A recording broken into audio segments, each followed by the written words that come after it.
Good afternoon, ladies and gentlemen, students, competitions participants, and distinguished guest speakers.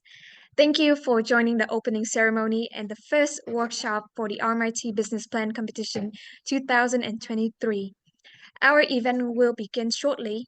Before we start, one small note to all participants is that if you have any questions for the guest speakers, you can put in the chat box so we can forward them to the guest speaker later. Okay.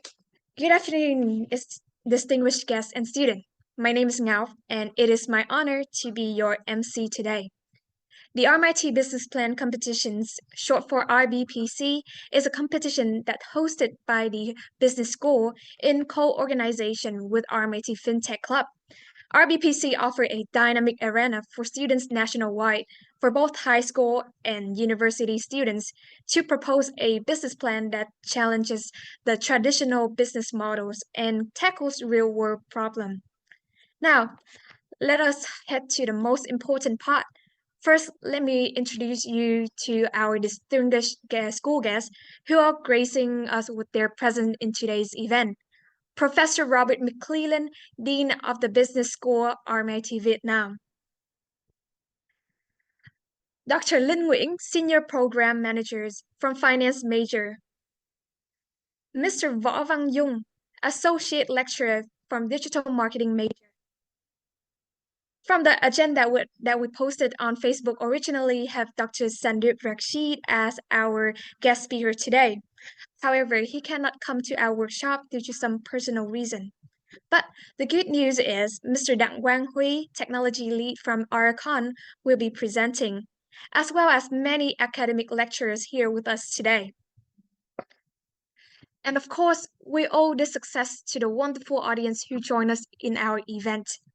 Now, let me quickly walk you through the agenda of today's event. We will start the event with the welcoming speech from Professor Robert McClellan, the Dean of the Business School, RMIT Vietnam, and the overview of the competition by Dr. Linh Nguyễn. The event will then continue with a workshop. The first workshop session is developing consumer-centric marketing strategies in the dynamic landscape of the digital age, delivered by Mr. Võ Văn Dung. And the second session is Sustainable Innovation with Disruptive Technologies, delivered by Mr. Đặng Quang Huy. You will have the opportunity to join a quiz and be able to get some nice gift from the school. But first, please join me in extending a warm welcome to Professor Robert McClellan. He will be sharing a few words before we fully immerse ourselves in the workshop ahead. Please welcome Professor Robert. Good afternoon, everyone, and a warm welcome to all those high school and university students, staff, and honoured guests. I am Professor Robert McClellan, Dean of the Business School, RMIT Vietnam, and it's my pleasure to welcome all of you into the opening ceremony of the RMIT Business Plan Competition. The RMIT Business Plan Competition, or RBPC as we call it, is an annual national competition that invites current high school and university students to propose a business plan that challenges at the traditional business models and tackles real-world problems. RBPC has its roots from the RMIT FinTech Blockchain Competition and the RMIT Amazing Vietnam Student Competitions, both of which were successfully organised in 2021 and provide an engaging academic playground for over 500 students across the country. However, this year, the Business School is conducting this competition with the theme Be Next, Embracing Digital Innovation, Building Sustainable Futures. And it focuses on 5 different areas on digital marketing, tourism and hospitality, financial innovation through fintech, blockchain, and artificial intelligence, business technology, and management and change. If you choose to join this competition, you will engage with numerous industry leaders and stakeholders in these areas. They will be mentors and judges for the competition, and the competition is also greatly supported by the RMIT FinTech Student Club members and the RMIT lecturers who will assist you in this exciting endeavour. We're looking forward to your exciting and innovative submissions. So with this, I officially launch the opening ceremony of the RMIT Business Plan Competition 2023. I want to wish all the students here the best of luck during the competition and thank you for your participation. Have a nice day and have fun. Thank you very much for your delightful speech, Professor Robert.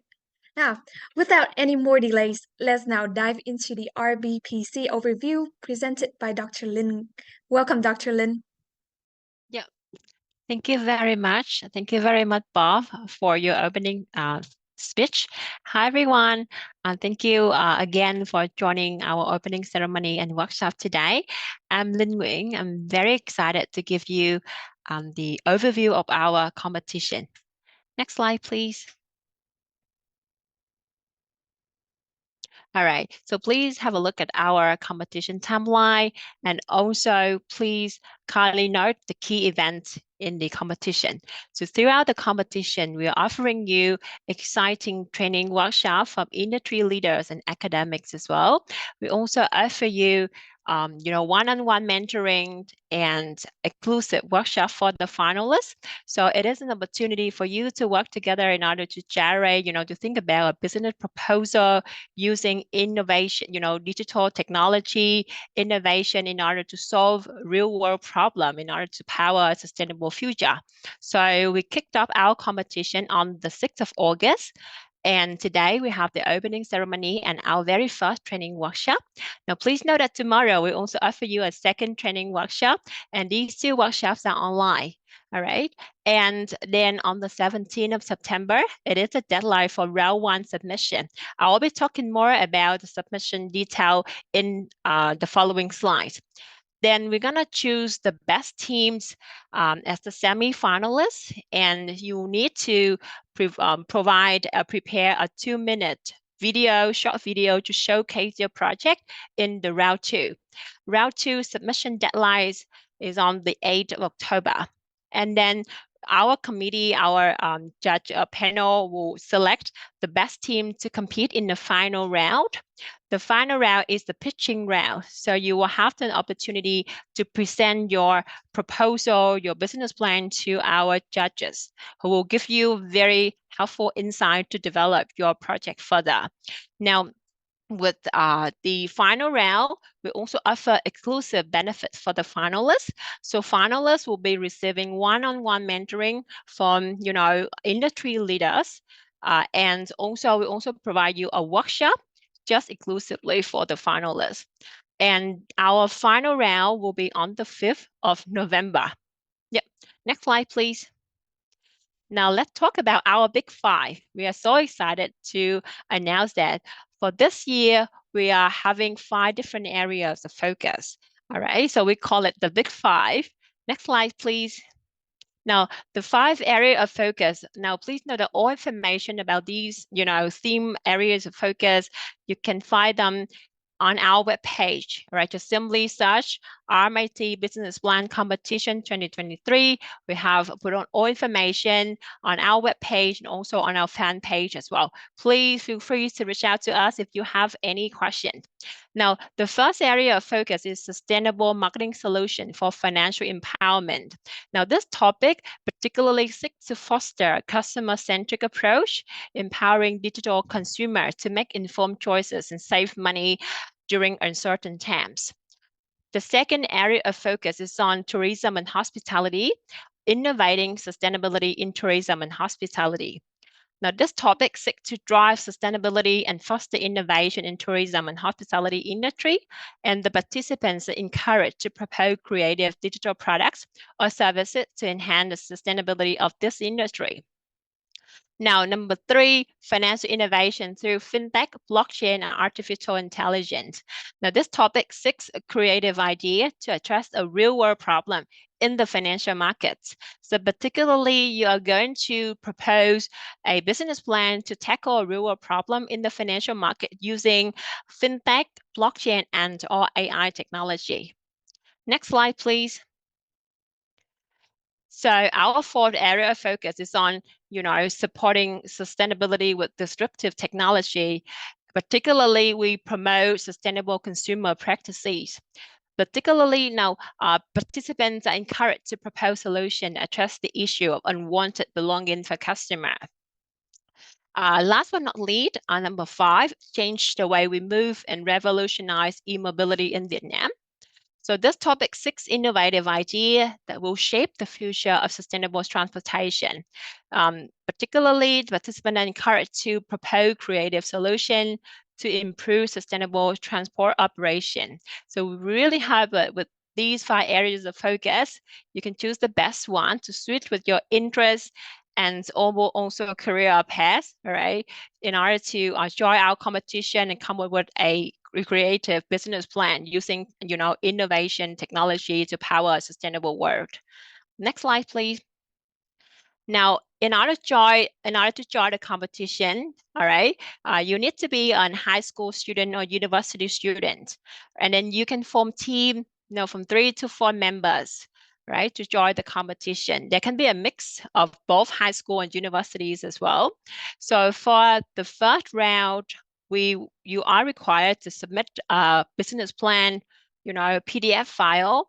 And I already announced the deadline, and the timeline, the 17th of midnight, 17th of September. So please make sure that you check our submission instruction on our website, and please feel free to let us know if you have any question. All right, next one. This is the third round. Next one, please. Now, the second, this is the business plan proposal checklist. Include the cover page, business plan, and conclusion. And all information about the checklist and about the business plans and further instruction is available on our webpage. All right, next slide, please. The semi-final round. So the best teams will be selected for the semi-final round. And to compete in this round, you are required to submit a no more than 2-minute video to showcase your ideas. All right, so up to 5 best team shall be selected to proceed to the final round. So next slide, please. Now, for our final round, very excited on the 5th of November. So the finalists will be announced on the 18th of October. And then during 2-3 weeks, you'll receiving mentoring, one-on-one mentoring from our industry professional. And then the team will need to consult with your mentor to prepare for the final pitching. We also offer you another training workshop as well. And in the final round, pitching round, finalists will deliver a 10-minute presentation followed by a 10-minute Q&A in front of our panel of judges. We are very excited to announce that we got a panel of judges, from RMIT academic professor and also industry leaders from companies such as Google, from Sofitel and Binance. We put up the judging criteria here based on problem solving, innovation, feasibility, originality, social, environmental impact, teamwork, and the overall presentation as well. Yeah. So next slide, please. So I think that is it for me, and I would like to take this opportunity to thank everyone, especially the mentor, the guest speakers, our organizing committee, the judges, and especially our in-kind sponsor, Binance, Sofitel, and Fusion Original, for supporting our competition. And welcome everyone to the competition. We look forward to your submission. Thank you. Thanks, Dr. Lin, for such useful information about RBPC. And now, I'd like to guide us through the intricacies of this competition, beginning with the first session, Development Consumer-Centric Marketing Strategies in the Dynamic Landscape of the Digital Age, presented by Associate Lecturer, Mr. Võ Văn Dung. Please welcome Mr. Dung.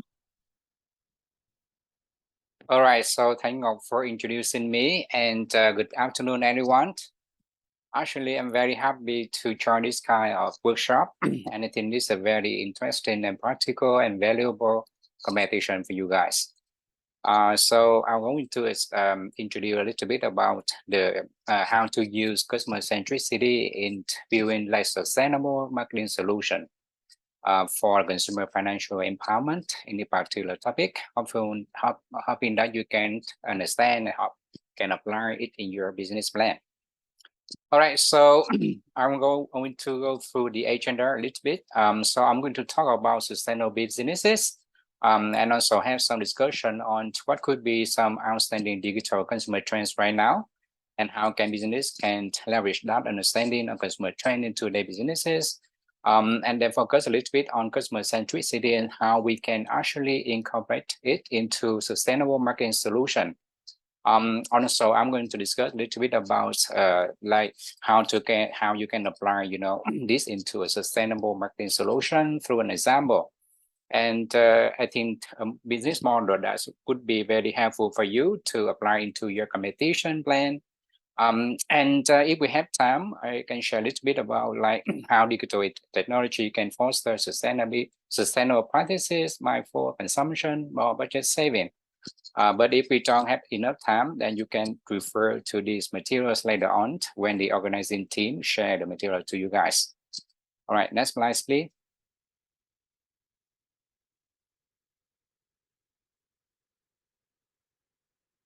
All right, so as we know that any business, when they to enter the market, of course, they want to sustain, they want to do business a long term, right? However, taking into account that the climate change, right, and consumer perception about sustainability, then what they values in their life, business only need to refer to not only profits but also how the business can actually impact the people and also the environment or the planet. So to be a sustainable business, I think this kind of approach, which is called the triple bottom lines, could be a good way for business to consider, right? So this kind of approach can help businesses to actually transform towards a generative and also more sustainable future. Okay, not only for their business, but also for people's life and also the planet as well. So following with this approach, business can find different tools that can help them to measure, to set benchmark, to set goal, and eventually evolve towards more sustainable system and models. Can you move forward? All right, so how this kind of approach or model can fit the digital consumer trends? Because in marketing and business, we need to start with consumer, right? So consumer insight, the consumer should be the starting point for marketing or business in general. So let me discuss some very outstanding digital consumer trends and see how that fit into this kind of approach. Next slide, please. So let's talk about some digital consumer trends. Very recently, right now or in the very near future. Next, please. All right, so we all know that especially after COVID-19, right? The economic situations like have some downturn, right? So consumer may live in a very economic cost, right? Instability, right? So you can see a very clear trend that they are more cautious with spending. Right, so businesses need to take into account this kind of trend. So you can see that many brands focus on how to help consumers to save budget, to live better. So example like Google, right? Google, they have the Google Shopping function that can help consumers to choose more budget saving products or services, right? So you can refer to Google Shopping to save your budget and find relevant products or services. Okay, so that's many other companies and so do that kind of leverage that kind of trend as well. Next, please. Another trend is that with the support of technology and social media, right? So many consumers can now partner with the brand. A brand can partner with consumer to co-create values, right, for their product and service. So in a survey by Euromonitor last year, this year, they actually found that a lot of consumers, especially the young ones, they really want to co-create value with the brand that they love. So companies like Nike, they leverage this kind of trend already, right? So they create a website that allow the consumer to create digital, a shoe, for example, right? And Nike can leverage on that and then use those features that the consumer created and then turn it into physical shoe that they can sell later in the markets. And they have a better chance that producing and promoting and selling products that fit the consumer expectation better. Next, please. And also with the support of technology and social media, right? Consumer more and more, they want the company to customize or to personalize the product and services to them. So in the same research from Euromonitor, it showed us the consumer, especially the youngest one, they want to have to use e-commerceization, right? To require the company to offer them something that fit the expectation, individual expectation better. So company like Samsung in this case study actually leveraged that in 2019 with their fish. So they allow consumers to kind of customize, personalize the kind of fish that they want. And it became something so successful that Samsung later on expand this kind of customization or personalization to other appliances that they sell in the market as well. And this contribute to a much better value or revenue for Samsung. Next, please. And with consumer better perception about the environment, right? And also it helps them to save money, to have a better budget management. So we can see a trend that a lot of consumers want to buy and use products, all right, that reduce no waste. So we can call them like zero wasters, okay? So in this survey by Euromonitor again, they show the increasing number of this kind of customers, like in Asia Pacific, for example, 37% of consumers actually prefer to buy products or use products in a better way so that they don't waste any kind of products that they use. So secondhand usage, recycling, for example, is something they look for. And brand like Decathlon, actually they leverage that, right? So offering consumers with voucher, so that's when they bring any used product to the company and then they can exchange for voucher. All right, and not only the Decathlon brand, but any brand as well, smart team brands, any car brand. So that motivate consumer to think about the usability, right? They rethink the weight, they trust or dispose in the environment, and also help the consumer have a better choice. Okay, saving money better because when they change those things, they can also save money because they get the voucher from the company for doing so. So that's a clear change as well. Next, please. And again, with our better knowledge and perception about climate, right? So we see a lot of consumers actually become like climate activists. So like in Asia again, like 34% of the consumer, and most of them from Gen Z, like you guys, actually care for the environment, for the climate. So they tend to support brands that have this kind of good cause for the environment. Okay, so Procter & Gamble, right? They leverage that kind of trend.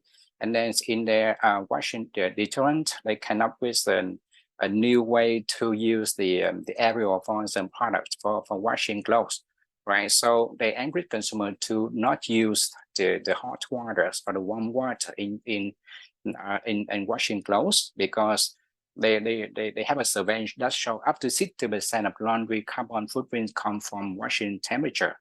So they can have the products that don't require the clients or the customer using hot or warm water when washing their clothes. And that's for the environment. Next, please. And also another trend related to what we call the green spenders, right? So those are again like consumer who care for the climate, for the planet. So that's why they prefer to buy products that have no or very little impact to the environment, right? So companies like On's Shoe, all right, they have a program that actually create or produce shoes that make from very friendly, eco-friendly ingredients, all right, or materials. right? And they don't even use like color to reduce the impact of dyeing color into the products or environment, right? But still they have a very high performing running shoe as well. So these were actually encourage consumers who want to buy good products, but also align with their sustainability value. Next, please. And another trend is we can see there's the number of consumers who care for buying products from a company that do something good for the society, do something good for environment, right? So we call them purpose-driven consumptions. So these consumers, they really have a mindful consumption, right, habit.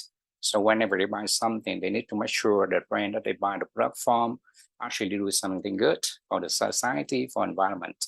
And that trend increases, okay? And yeah, again, brand they can apply that kind of understanding of this trend, like you see here.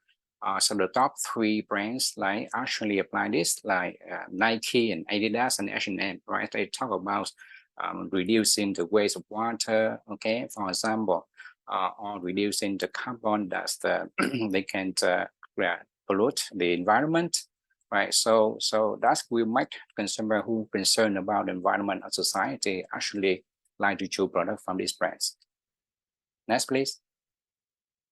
So I just show you some example of consumer trends and also how companies can leverage those trends into their business, right? Making it more sustainable, not only for the business itself, but also for environment, for people, right? So with that, we can see this kind of product like perfectly fit for sustainable businesses, right? So the trend that show consumer be more cautious in spending, they expect personalized products and services, and they're willing to co-create, create value with the loyal brands, right? And more concerned the environment, right?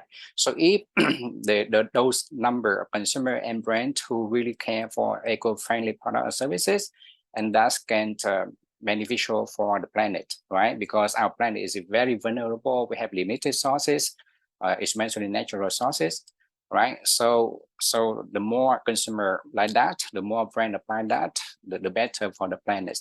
And of course, there's some cases that can show you that actually sustainability and business performance in terms of revenue and profits can be absolutely compatible.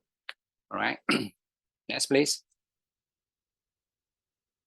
So to do that, to have a sustainable business, what should businesses do? Okay, so you might have heard a lot about customer centricity, right? So that's the best way for you to approach to create values and deliver the value to consumer. So what is customer centricity? So that's a business approach that places the consumer needs and their preferences and satisfaction, right, in the forefront of any business decision and activities. All right, so in order for a business to apply customer centricity, they need to know some key principles, right? So the first one should start in from consumer. So you need to understand your target consumers. You need to understand what could be their preferences, what could be their need, right? You can do that through using some tool for data analytics, or you can do some market research, including going out and talking to them directly. And then based on that understanding, you can actually come up with customized products and services that suit their specific preferences or the need. And in order for you to be customer-centric, customer engagement very important, because you need to understand the expectation. You need to talk to them. You need to engage with them. You need to seek their feedback and ideas. And then you can use the understanding of consumer insight to customize the product and services that you offer to them later on, right? And consumer, need can evolve over time. So that's why this is a continuous process. You need to understand consumer insight. You need to know their feedback, their expectation, their idea, so that you can continuously improve, refine, or develop your product and services. Okay, and also processes based on what you understand about them. Next, please. Another principle for customer centricity is related to innovation, right? So based on understanding of the expectation, the needs, and then you can create some, innovative products and services, right? That can help you to satisfy the evolving needs. right? Because their consumer needs just evolve over time, right? And so we see they also change because some trends which I just presented to you guys already. So if you can engage with consumer better, you cooperate with them, and then you can create and deliver some high quality products and exceptional customer services. Doing that allow you to retain them with you, allow them you to build a long-term relationship. And long-term relationship with consumer can give you several benefits, right? Because it fosters consumer trust, they loyalty to your brand, and they willing to create value with you, like some of the trend that I showed you earlier, right? And customer centricity requires a business to build a customer centric culture. So it's not like the job for the management team or a job for a certain marketing team, right? So it's a job of anyone in the organization. So you need to make sure your employee be aware of the value of customer centricity, and more importantly, empower them to make decisions that prioritize customer satisfaction. Next, please. So how can we leverage customer centricity's principle to promote sustainable practices of mindful consumption and help consumers to save budget, right? So we start again with the first and more important thing is understanding consumer.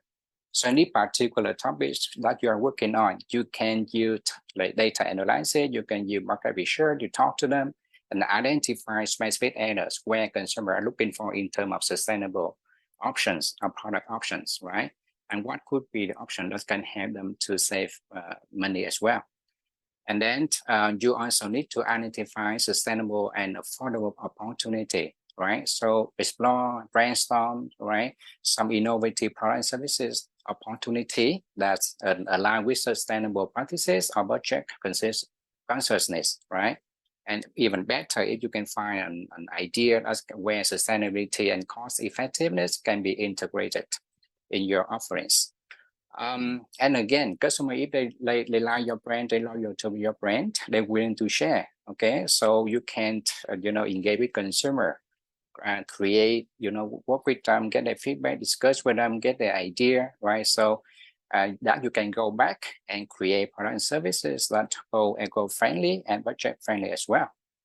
And you need to sustain. So that's why you need to not only focus on your current group of consumer, you also need to educate them to raise awareness, right, among your target segment, right? So using educational campaign, right, about environmental impact of consumption, and then making mindful choices can save money. How making mindful choices can save money in a run, and educate that, create awareness among your target consumers.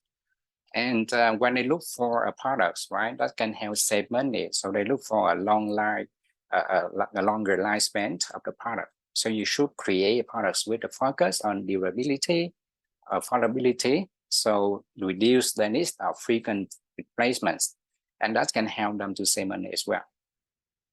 Next, please. And to make them happy, to make them certified, to make them are loyal to you and choose your products, you need to think about providing additional services that help consumers to make sustainable and budget-conscious choices. For example, you can not only sell the product, you can also offering repair services, right? Or you can apply some recycling programs, or you can bundle your project with some others, all right, to encourage consumer to buy the product that can help them to save, money and become a more mindful consumer. And consumer normally they tend to do something that they are rewarded for us for doing those things. So you can think about some rewards program, incentive program that you can offer exclusive benefit to consumer who make sustainable choices, right? Or who practice like mindful consumption, so that you can motivate that kind of behaviors.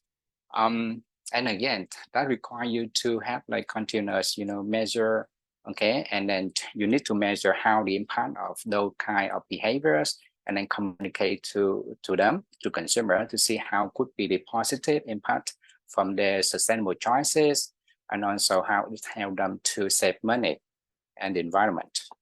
Again, customer centricity, right, require you to continuously get customer feedback and engage with them so that you can use the insight to refine or develop new sustainable and budget-friendly offerings.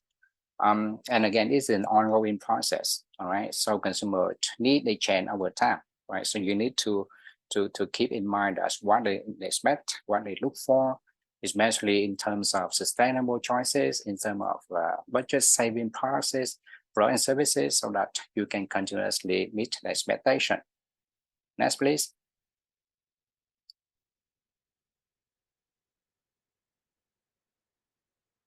Can you, yeah.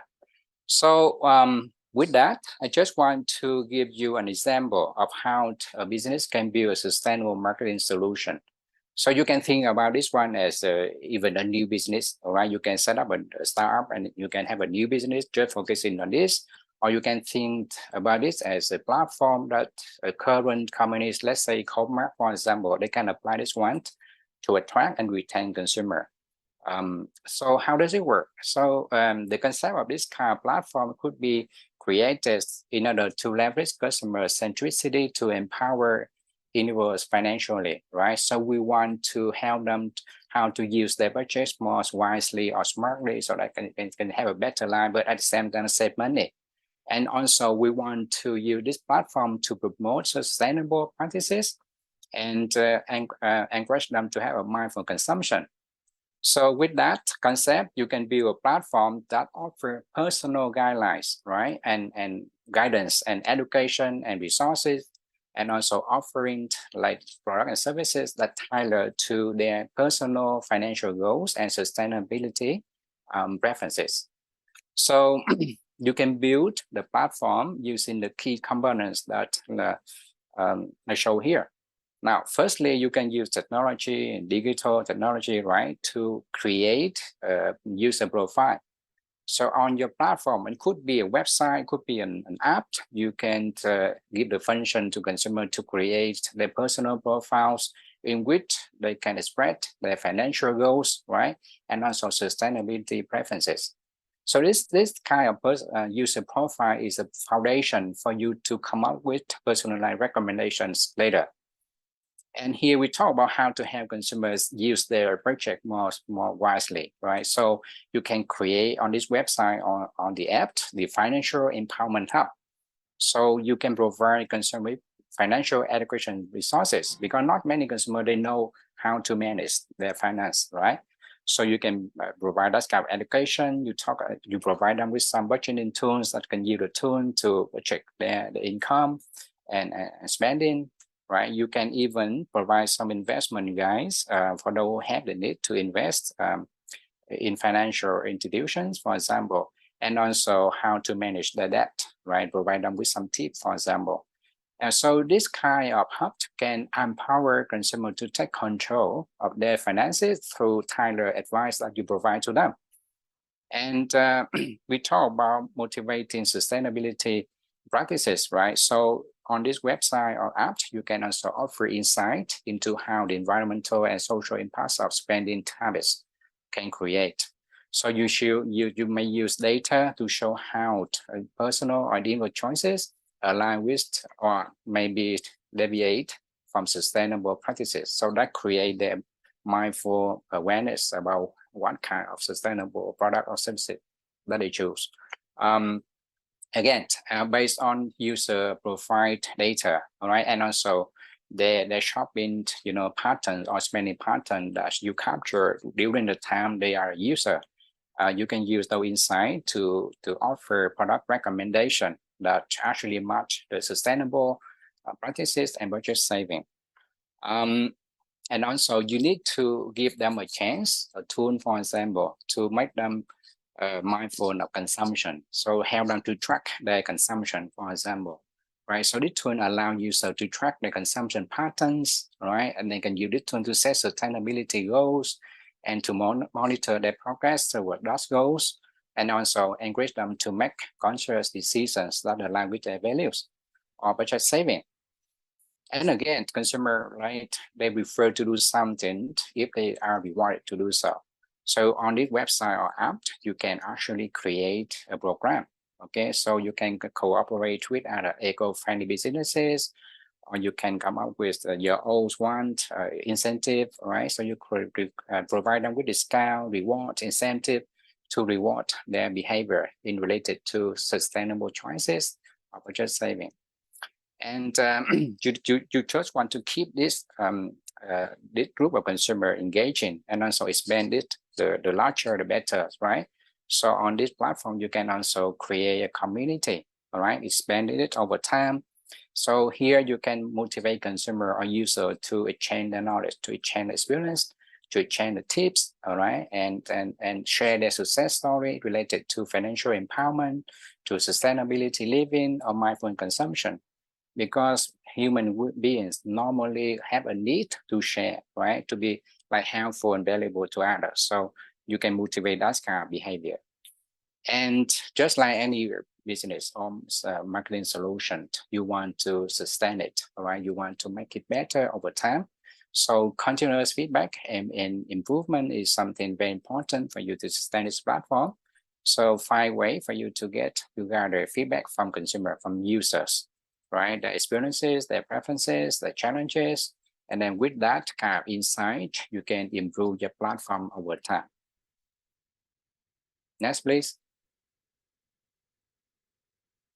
All right, so I just share with you some concept of customer centricity and how you can apply the principles into sustainable marketing or business solution. So to help you with a business model that you can use to build for your competition, I will talk a little bit about business model that you can consider. Actually, there's so many of them out there, but some of them prove to be very helpful. So what is a business model? So it's actually describes the reasons why a business or how they can create, deliver, capture, and defend the values, right? Let's say, for example, you are working or doing business in the transportation industry. So of course, the value that you create for the consumer should be a way for you to move people, right, from one place to another, and also the goods as well. So that's the value you create to consumers. And you can deliver those value through different means of transportation, for example, cars, taxi, and buses, and vans, for example, right? And in return, you can get the values from them by, the fee that they pay using your service. And at the same time, you need to defend the value that you create or generate, right? So you think about economy of scale, you think about how to make your business or service more competitive. You need to think about how to prevent from competitors competing with you, for example. And customer centricity is one of the good approach that you can think about to defend the value you generated. All right, next slide, please. And let me give you a specific model that you can think of. Again, there's so many, but this one used to be very helpful to me when I do my job before. So this is called, so for this model, we call this the business model canvas, okay? So you need to focus on or build your business idea using the 3 components. So I'm sure when it comes to you working on your proposal, right, for this competition, your team may come up with so many ideas, and you need to refer to some models, all right, some way from some framework for you to filter the idea. So which one is the best one for you to actually finalize and present? So you need to look at the 3 things, all right? So the idea that you consider firstly need to answer the question in terms of desirability, right? So among different ideas you have, you need to answer very clearly which idea does the customer want, right? Which idea that help them to save money, which idea that help them to practice sustainable, sustainability, right? Which idea can help them to become a mindful consumer. So the 3 focus for your competition, right? So you can answer that question, the first question. And secondly, you also need to answer the second question, which is, can we deliver that idea? Can we create value for that idea? Can we do it? All right, so feasibility. Because you may have a very good idea that consumer would like very much because it's help them to save money, to help them to have a better practice for sustainability, but you don't have resources, right? Or capability, knowledge, for example, to implement that idea. So it's not feasible. So you might need to think another idea. So feasibility from your company's or organization perspective. And finally, you need to answer if that idea is feasible, all right, it meets consumer expectations and create value for them, but does it bring revenues or profit to companies, right? Because we cannot do business without sustainability. We need to do it in a long time, okay? So in details, this model can be broken down into 9 building blocks, okay? And again, you can use it to filter your ideas. So if we talk about feasibility, for example, you need to assess the idea, right? Whether for that idea, do you have resources to implement it? What kind of resources do you need, right? Do you have the human resources? Do you have the people to do that? Who have the knowledge to do that or skill to do that? Do you have financial, resources to do that? All right, so you need to answer that question. And the key activities to implement that ideas. What could be the key activities you have to implement? And should we partner with others, right? So what kind of partners you need to partner with, to collaborate with, so that the activities can be done, right? And then you can create the values and then deliver it to consumer. And desirabilities means you need to answer the question, who are our target consumer? Are they like sustainable, like environment concern, budget concern people, right? So you need to target the right consumer assessments, okay? And you need to answer the question, if the idea, what kind of values that idea bring to consumer, right? Does it help them to save money? Does it help them to practice sustainability, for example? And then you think about what kind of channel you can communicate to them for that target consumer. What could be the third parts? Are they online? Are they offline? Is social media, right? For example. So the channel for you to communicate, the channel for you to distribute your product or services, right? And the channel for you to sell the product or service as well. Okay. And how can you build long-term relationship with that segment? Okay, because we all know that if you have good relationship, and then you can have several values like we discussed earlier. And then we talk about viability. So if you implement that idea, okay, what could be the revenues generation? What kind of revenue or sale you can get from which sources, for example, right? So in my example of sustainability platform, sustainable personalized platform, the revenue could be from like you sell directly the product and services on the platform, or maybe you can charge some subscription fee, right, for customer to use your platform. So that's another channel or source of revenue as well. Or you can partner with other, eco-friendly products producer to sell or promote their products on your platform. So they have to pay you some kind of fee for that. So that's another revenue stream. Okay, and also you need to know what kind of the cost you need to spend in order for you to deliver, right, the value to the consumers. Yeah, so next please. Here's an example. So I think the organizing team can share with you the material. So I don't think we have time to go into detail this one, but it shows you how to apply the business model canvas into a real life case. So you can refer to that for more detail, very obvious, very straightforward, right? And I think I want to spend more time maybe answering any question you have related to the topics that we are discussing so far. So next please.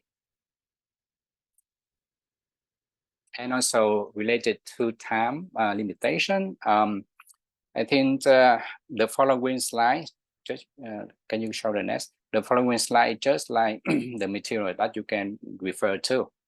So here, for example, I'll have some idea to show you how you can actually use digital technology to foster sustainability practice, mindful consumption, and budget saving, right? So we talk about digital consumer. So you need to leverage digital technology to implement or realize your idea related to this topic.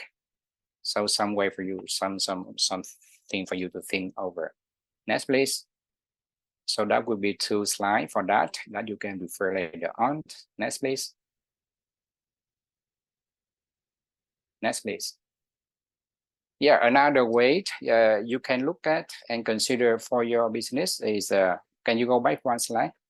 Another framework that we call the circular economic business framework, right? So this framework, company that follow this framework, they really care for people, they really care for the planet, right? For the environment, right? So this help them to become a more sustainable businesses, taking care of the people life and also the environment of the planet as well. So you can refer to this one. I have all the resources that you can refer to know more about this business framework for your competition. Next, please. And you can also see an example, right, from an actual company with this called Patagonia, right? They apply how they apply this circular economic framework and into their actual activities, right, in their daily business activities. Next, please.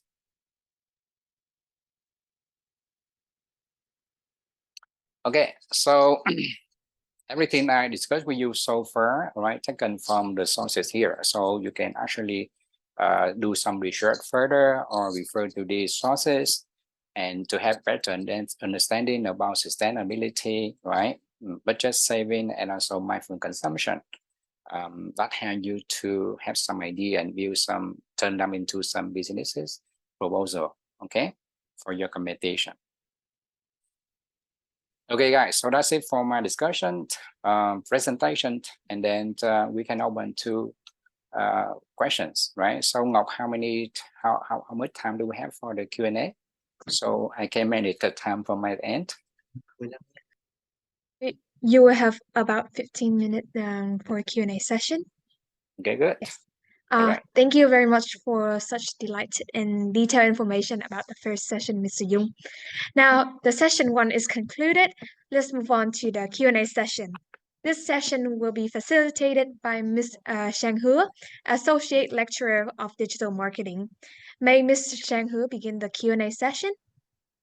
Thank you now for the introduction. So, dear Mr. Jung, so thank you so much for your presentation. It is really like eye-opening. Yeah, and I'm sure that this is very beneficial to the students. Very, very detailed. And I know you have put your heart into preparing for the students. So really appreciate it. Yeah, sorry. Yeah, it's okay. It's just yeah. All right. Really Thank you. Appreciate it.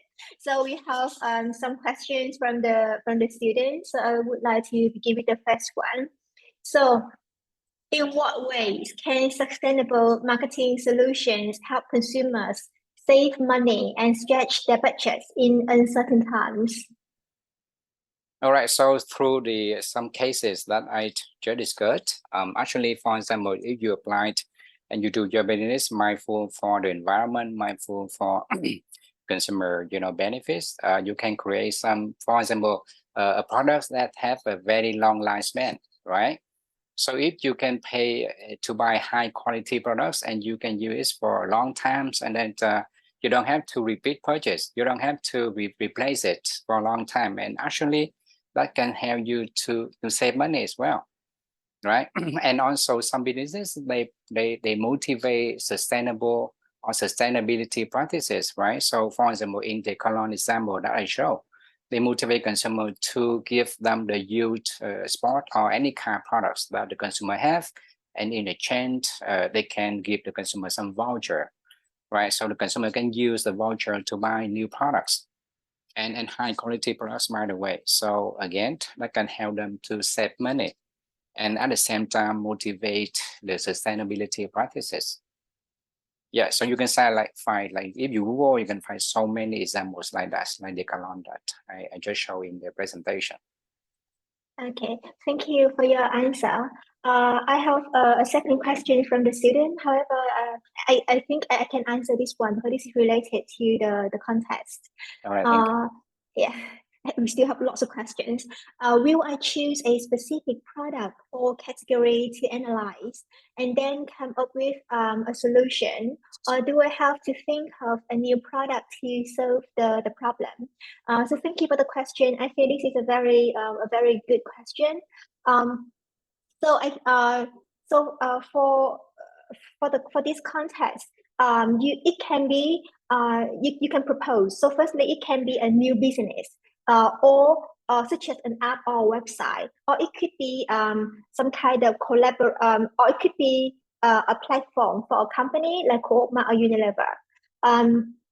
To demonstrate this, do you remember the slide Food for Thought that Mr. Yung presents before about the personalized sustainable lifestyle platform? Yeah, so it could be a new business, such as a mobile app or website, right? And then within that mobile app, you can partner with different brands, different companies. Yeah, and then you can propose which product or product categories can be suitable for your business. So that is option one. And another option could be, for example, you are working for Coop Mart, or you are working for Unilever or P&G, Pepsi, for example, and then you can develop an app, a platform for your own company. However, when you select a company, so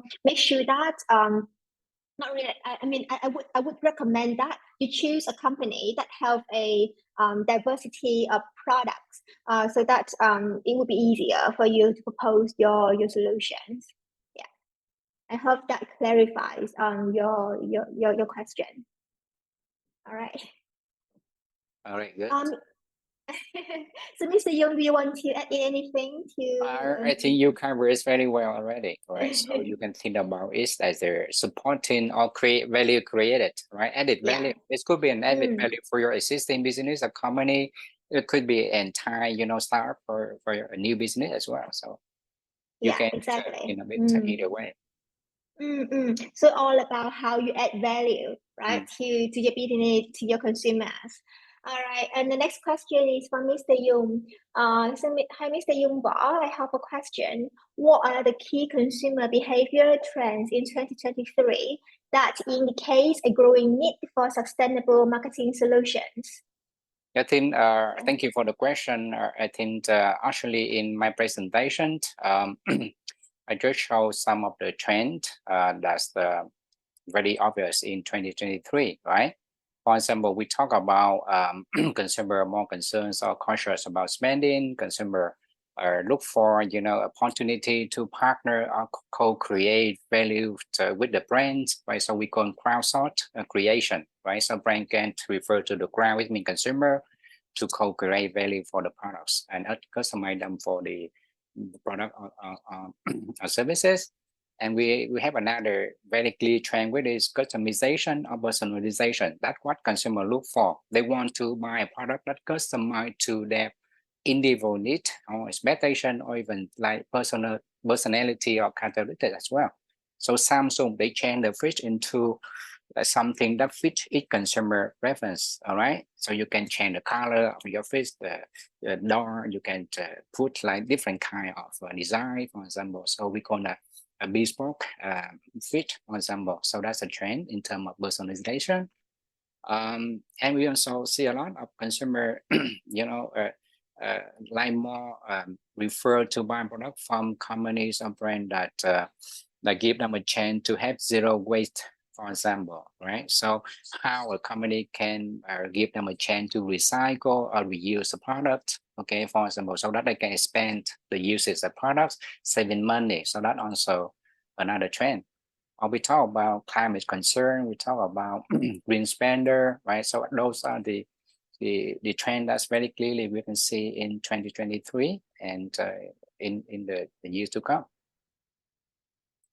Thank you so much for the answer. And so I hope you're clear about this question. And I think the idea about like personalization is really nice. Like as a consumer, sometimes we spend lots of money on buying stuff, and we end up like throwing away the stuff because they're just not relevant to our needs or wants. So that is very important to avoid wasting money. And so students, I think I just want to share with you some tips regarding the research skill, right? So remember to look for the keywords, right? The keyword, and then just go to Google, or if your or you can use your school library, and then I'm sure you can find lots of trends regarding the sustainability or digital, right? So the next question is for Mr. Yung is you mentioned previously about using data in marketing. So this is a very good question. So can I ask, how can data, analytics, and insights be used to identify pain points in the industry and create consumer-centric marketing strategies? Thank you. All right, so yeah, I think many businesses they apply that already, and even you use this every day, but maybe you don't recognize it. For example, when you use Netflix, for example, right? So what normally you can see is that they offer you with some like movies you may like, some movie that you may want to see, right? Because they based on your movie watching behaviors. They capture your behaviors when you watch or select the movies on Netflix to actually to watch. So they use data, but they capture the algorithms so that they can help them to offer you customized movies you want to buy. Sorry, you want to watch. So that's a good example of how to use like data analytics to customize service for consumer. Or you can see Amazon as well, they apply it for years, right? So whenever you buy on their platform, e-commerce platform, they can recommend you with something similar to your preferences based on your past spending or consumption behavior. So that could be some example that explained how companies can use. It could be very simple, could be like more complicated, like in the case of Amazon, or simple like in the case of Netflix. But yeah, that's the example I think demonstrate for that point. Yeah, thank you, Mr. Yung, for the answer. Oh my God, we have lots of questions from students. So the next question, I think this is very interesting. So it is, I'm doing the proposals for the competition, but stuck at the business model and financial plan. So I want to ask, how can businesses strike a balance between promoting sustainable practices and maintaining profitability in the consumer financial empowerment sector? Yeah, I think this is a very challenging thing for the students. Yeah, but very good points. Yeah. All right. So you can you repeat the question again? Okay. I want to ask, how can businesses strike a balance between promoting sustainable practices and maintaining profitability in the consumer financial empowerment sector? All right, so that's a good question, and I think that that requires a lot of innovation from the business, right?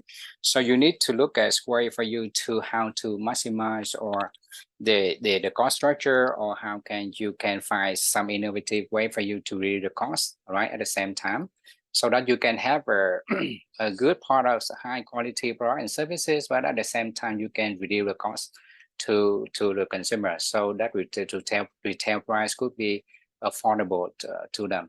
So I think that should be like more about like thinking about innovative way for you to create or develop or produce the products to consumer.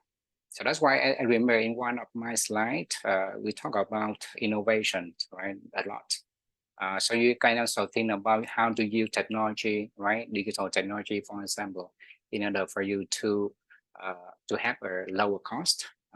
For example, you can partner with others, right? We talk about sharing economy. We talk about, so instead of you delivering the product to consumer, you can partner with maybe a green delivery service company, and then you can share the cost with them, right? Instead of you doing it by yourself.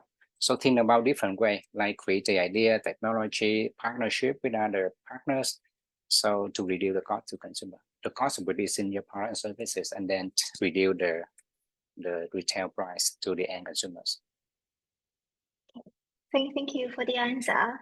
And we have the next question regarding the Canvas, the Canvas business model. So can you explain more about the consumer relation in Canvas model? So there are several types of consumer relationships. Yeah. So yeah, customer relationship. So yeah, so customer relationship, like we just mentioned in the presentation. So after you acquire a consumer, right, you need to, for example, how you can build the business objective is to retain customers that you acquired before, right?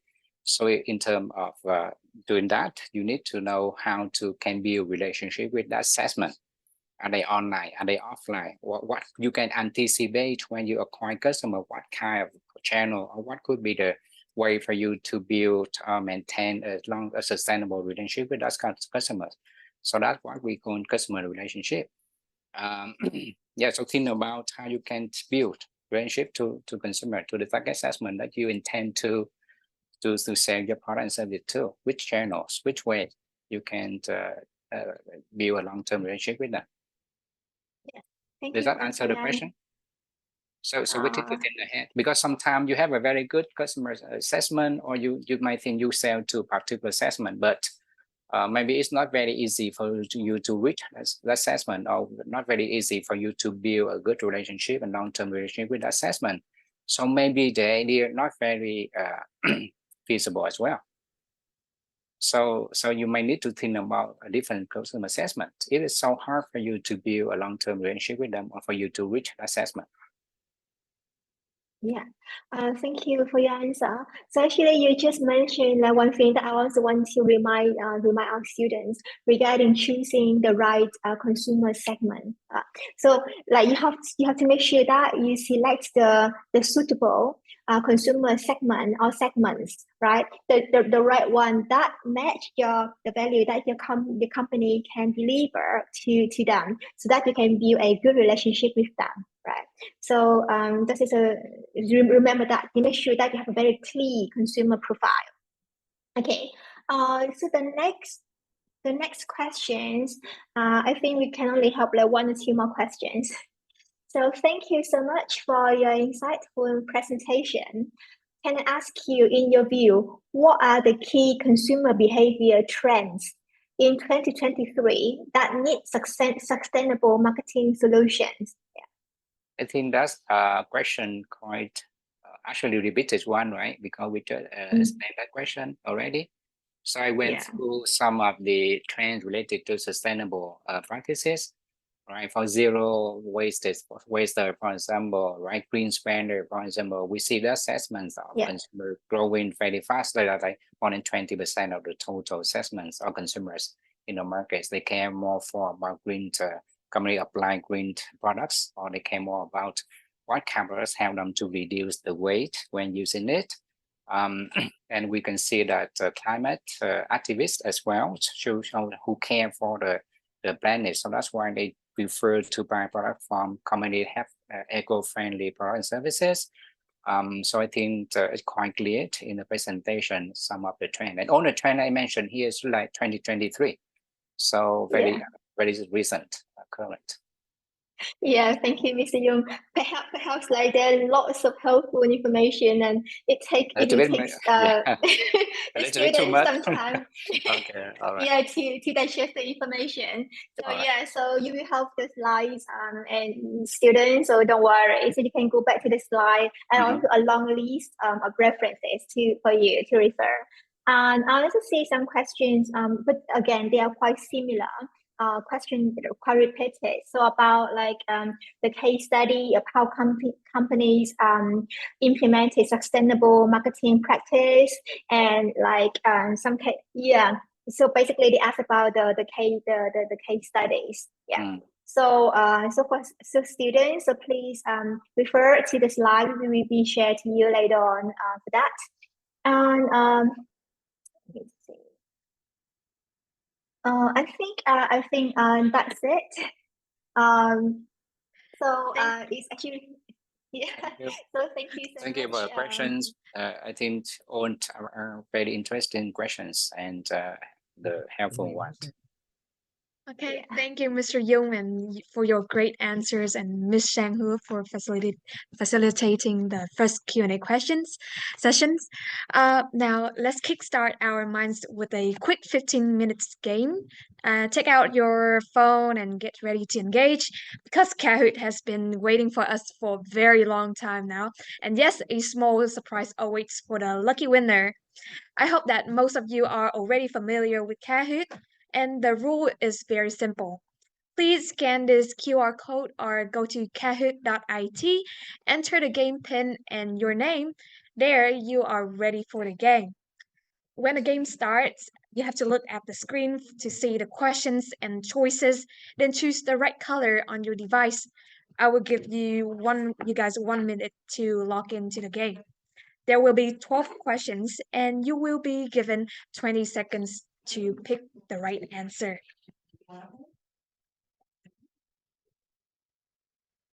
Okay, please enter the PIN to enter the room.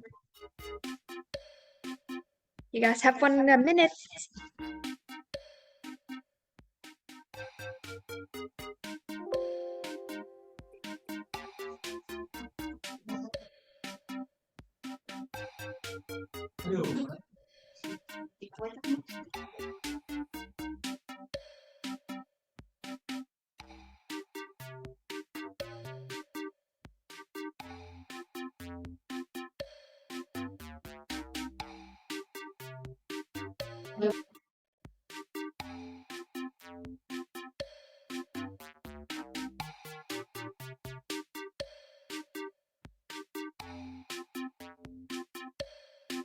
Wow, that's a lot of participants.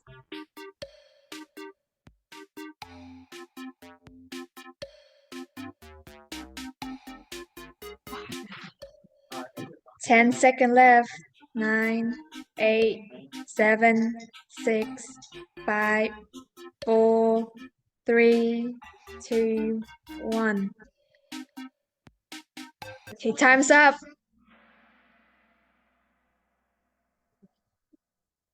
Let's the game start, shall we?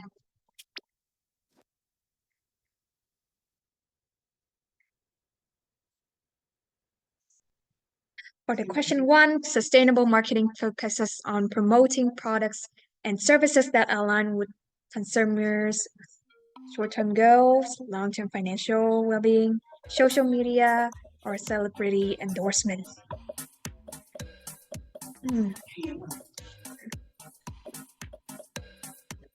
Will be your answer.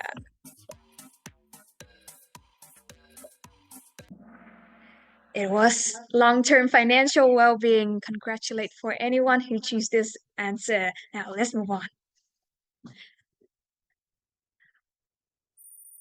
Right now, CT is the first.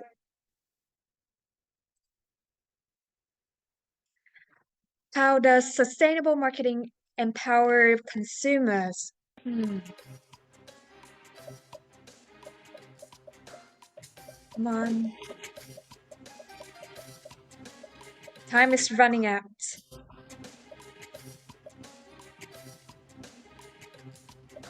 Quick. It was by providing transparent and helpful information. Yay! Let's see.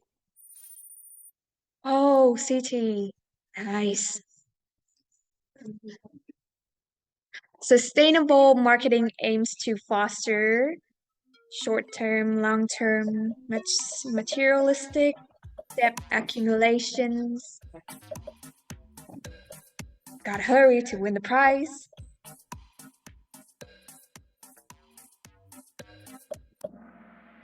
It's long-term financial stability and wise choices. Oh, CT still keep the first place. Still on the first place. Nice. How can sustainable marketing positively impact consumers' financial well-being?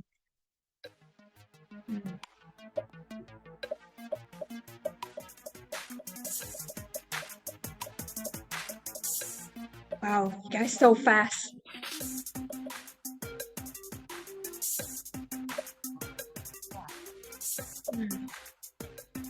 The answer is by providing affordable financial products and services.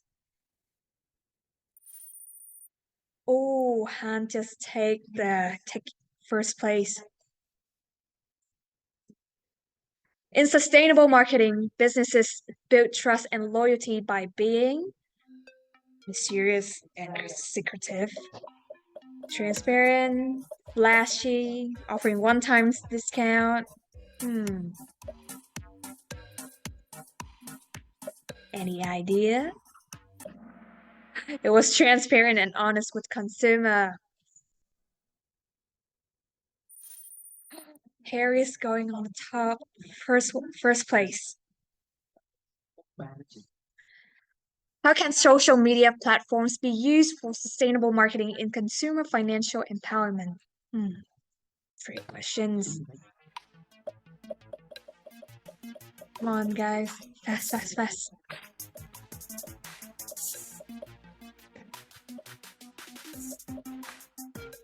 Remember what we learned.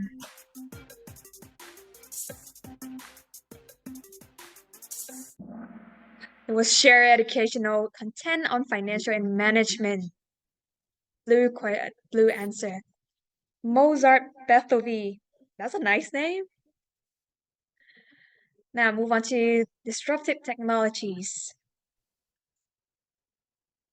What do we call technologies that bring significant changes to industries and promote sustainability? Green technologies, disruptive technologies, sustainable technologies, or traditional technologies? Can't wait to see who's the winner. Come on, quick. Oh, it's disruptive technologies. Wow, a lot of people chose sustainable technologies. Harry is back again. How can disruptive technologies contribute to sustainable innovation?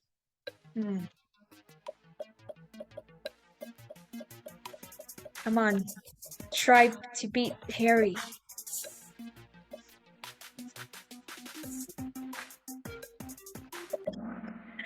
It was by offering new eco-friendly alternatives and solutions. Wow. G or G, I don't know, but he goes on the first place. Nice. Which of the following is an example of a disruptive technology that can enhance sustainability? Traditional, single-use, non-recyclable, electric vehicles.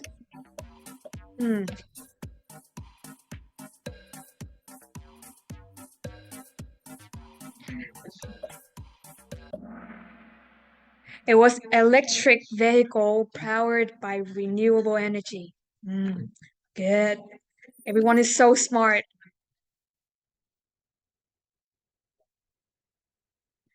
Sustainable innovation with disruptive technologies focuses on creating solutions that benefit the current generation only, a select few individuals, established industries exclusively, future generations, and the planet.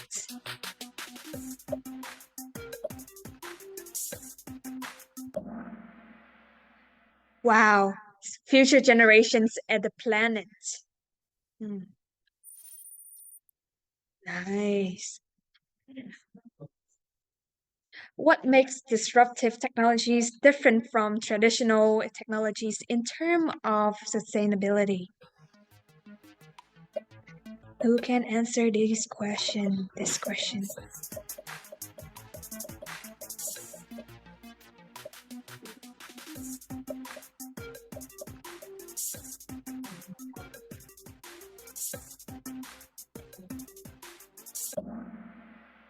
It was disruptive technologies challenge the status quo positively. Everyone is so smart. Oh, Mozart is back again. It's lit. Now, how can disruptive technologies lead to more sustainable transportation solutions? Come on.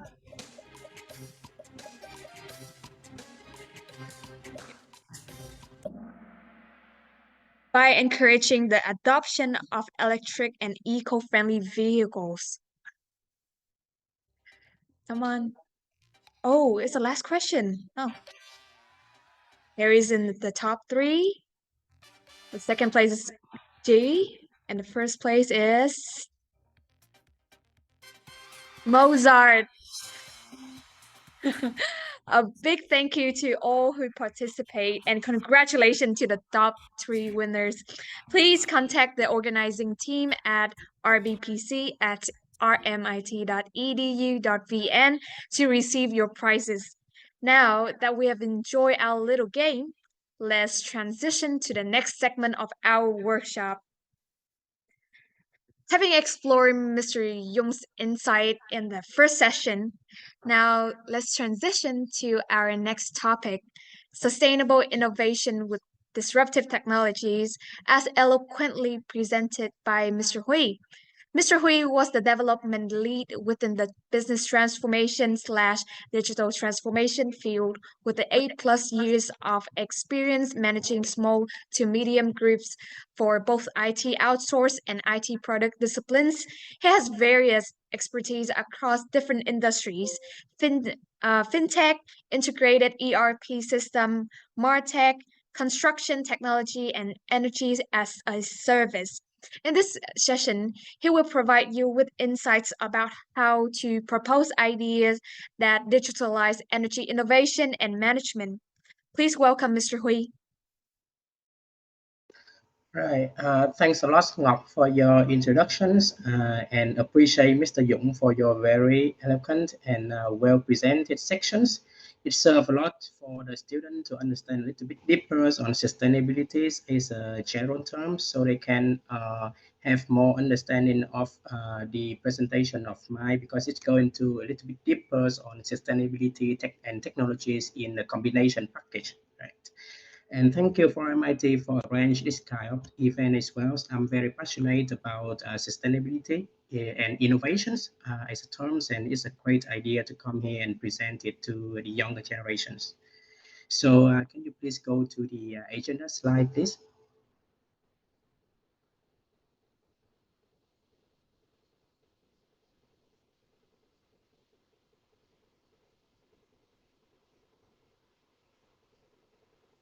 Please wait for a moment.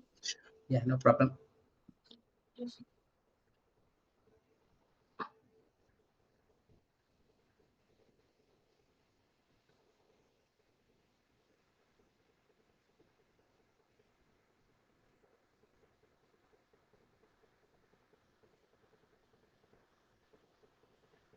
All right, let's go on to the next slide for the agenda one.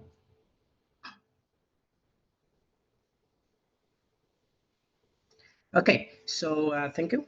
So the agenda today is I just touched a little bit about myself. Now the reason why I touched a little bit about myself here is that my presentation will be very in details, as I mentioned, between the combination package between IT, information technologies, and renewable energies projects. These are in the combination for these presentations.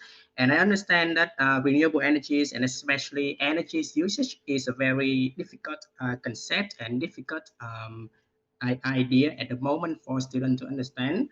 So I just want to make sure that you understand I have, like Mr. Ngọc just introduction, that I have around 10 years of experience in ITs, and I only have like 3 years of experience in energy management and renewable energy project management industries. The reason why I mentioned this is that please don't be scared to enter the sustainability innovations industry. Even if you don't have any idea about energies, renewable energies, energy management, energy uses, please don't be scared of this one. Also, please don't be scared of enter sustainability with innovation touch.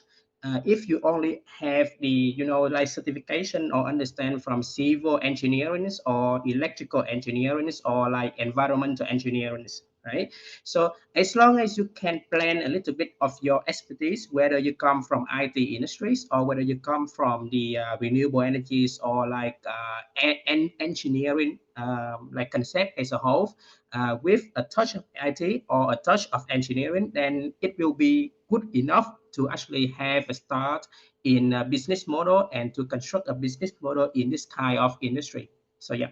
So for the deeper agenda, so a little bit, I will touch on the sustainability definitions and the climate technologies as a whole in the world, and also the scene of the climate technologies here in Vietnam as well. The second part is I will introduce a new term. It's not my terms, it's the terms on the market. And even though it's quite new here, I think it's quite new in Vietnam. But the developing countries and the developing countries, some of them has already been used this term for about, I think, 3 to 4 years already, which is energy as a service. And next, I will mention a little bit about some practical case study of a corporations have been involved in energy as a service market and has been bring energy as a service as a whole package service into the industry itself. And then I will mention a little bit about some key projects here in Vietnam. We have around 2 to 3 projects in Vietnam, even though it's quite new. And as you may imagine and understand and know from the news, is that there would be another smart city project in District 7 that is collaborated between FPT, a leading corporation in IT industry in Vietnam, and the government of Ho Chi Minh City. Right? And the last one, I will mention a little bit about how, as a student and also as a participation of the business plan competition, you can think about the potential business model that can stem from applying innovation for sustainability industries and sustainability market. Right. Okay, please go to the next slide. Right. Okay, next slide. Okay, so I'll do a little bit of market briefing and I'll also do a little bit of highlight here, just so you guys get the understanding of the terms, where it come from, and what have we been doing and what can we do today at this moment, right? So it's been a long time ago, like from I think it's 17,000 to 80,000. There's a concept from an essay called The Principle of Population about the temporary population growth, which is stated that the economics, they understand and they do some experiment, and they know that when we have an increase in food productions in one place, in one location, one city, one suburban area, or one regions, then they notify and they see that there's an increase in terms of the well-being of the population over there, right? And in terms, it will create more incentive for more people to come in and more people to try in that area to settle. And what happened is that the production level of the food production per capita will return back to the original level before new people coming in. So this is the concept where economists call the term scarcity of resources, right? And in 1987, in the Brundtland report, the economic coined that in order for any corporations or the human being to actually have a long-term benefits in terms of business, they need to think about how they interact with the environment positively.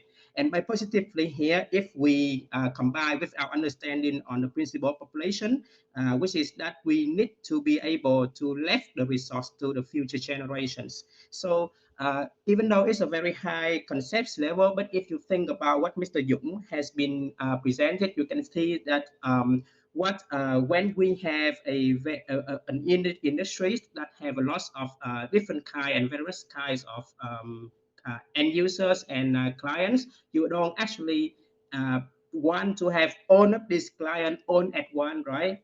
Coming into your business, you want to divide them into the level of the confidence that you can bring them into your business, and trying to be more sustainability with the way you bring the new customer into your business itself.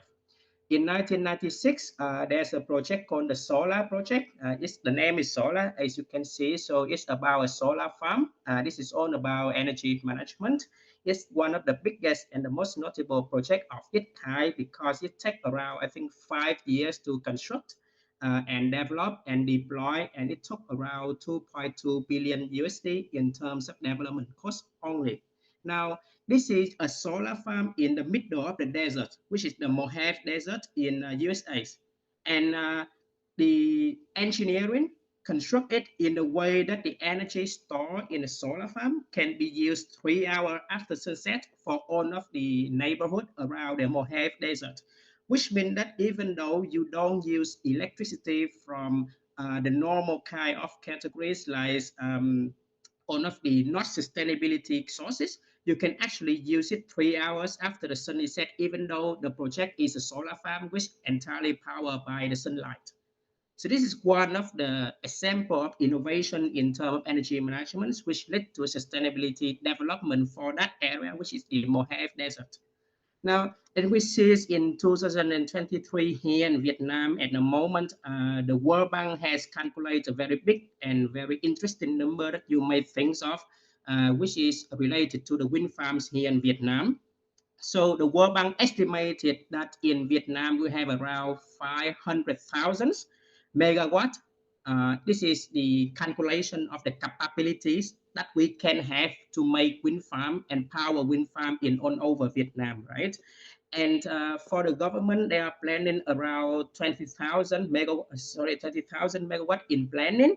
And at the moment, the one that is in operations and have already been commercialization approved is around 4,000 megawatt. So you can see that the market is there, right? The industry has a very, very large area where we can grow. And there's a lot of things that we can grow here in terms of sustainability and energy management industry. Now, think of it this way: if 1 megawatt can power the usage of the energies like lighting, cooling system, like your charging for your smartphone, for 400 to 1,000 medium and small size household, which means that if you have around 4,000 megawatt, which we have here at the moment, you can power for almost like 30% of the civilians for the population of Vietnam. And if we can do everything that in planning, we probably don't need any kind of other source of the energies anymore. And if we can do everything that we estimated by World Bank, which means that we can actually sell this like energies that we don't use because we have everything in place for other countries which they actually lacking, like for example India, or let's say like Laos or Cambodia, right? So this is the way that when we think sustainability is not just do it for fun, do it because that we must leave the things for the future generation. Sustainability can actually generate business revenue and business profit. This is something that you need to understand and trying to make sure that remember that one. So why I'm talking so much about sustainability, right? So why do we care about climate tech here in Vietnam? Because in Vietnam at the moment in 2023 and 2024, we have a very we have many good advantage where we can actually make do of climate tech, and where a climate tech corporation and a climate tech business model will not die. The reason why I'm very confident to say that is because at the moment for the government side, we have our Prime Minister commitment with the climate change conference for 2025 and 2026 with all over the world. Our Prime Minister commit that we as a Vietnamese corporation, Vietnamese business and Vietnamese civilian, we follow the statement of the climate change conference where we want to reach net zero. Net zero here means that just think of the way that we don't have any carbon emission out of the environment anymore, or we will balance our carbon emissions from the intake and the outtake. Just think of it that a very simple understanding of that. Another thing is that remember that Vietnam is we are hovering between the developed countries categories and the developing country categories. So we actually have a lot of foreign investment from the outside, and all of these investment pour into the industrial areas, right? And for industrial area, we need to have a mechanism so that we can support our exporting requirement to other part of the world, like in Europe or in American market or in Australian, Oceania market. And all of these follow a set and the standards of energy management and energy optimization to be more friendly with environment, to save the resource for the future generation and to be more sustainability, right? And for all of this, the advantage here in Vietnam also we have a very good set of resource. We have very long coastline, and our coastline can be imagined as one of the longest coastlines in the world. And the country is very near the equatorial line, so all of the energy that you can be yielded from the sunlight will be more compared to other parts of the world or other countries of the world. Now, Vietnamese, we have a very young populations, and we estimated that in Vietnam, we probably have the middle income class going to reach very high growth compared to the other countries. And in turns, that creates a sense where the startup sense here in Vietnam is something that I think all of the young people really want to care about, and they really want to do something on their own. And absolutely, Gen Z is also one thing that really good for us, because the technical savvy that they have and the way that they can do it as a technical worker is also one of the things why Vietnam is special place in compared to the other parts of the world. So everything here is on this slide just to say that sustainability has a very good advantage here in Vietnam, and it's not just about doing something friendly for environment or doing something friendly for the business. It actually created the benefit for the business, and this is something that don't think of it, don't be scared of it, and just step into it and be confident that you can actually do something in this kind of industry. Please go on to the next slide. Okay, so the next. Right. Okay, so we need to coin the terms first here, because as I mentioned, the agenda here talking about energy as a service. Now, energy as a service is a terms that come from everything as a service concept, which is come from as a service model, business model concept. I think everyone have a very good knowledge and understanding of what is software as a service, right? Because we use this term so many times in our life, and it's been a very long time from now on that we understand this concept.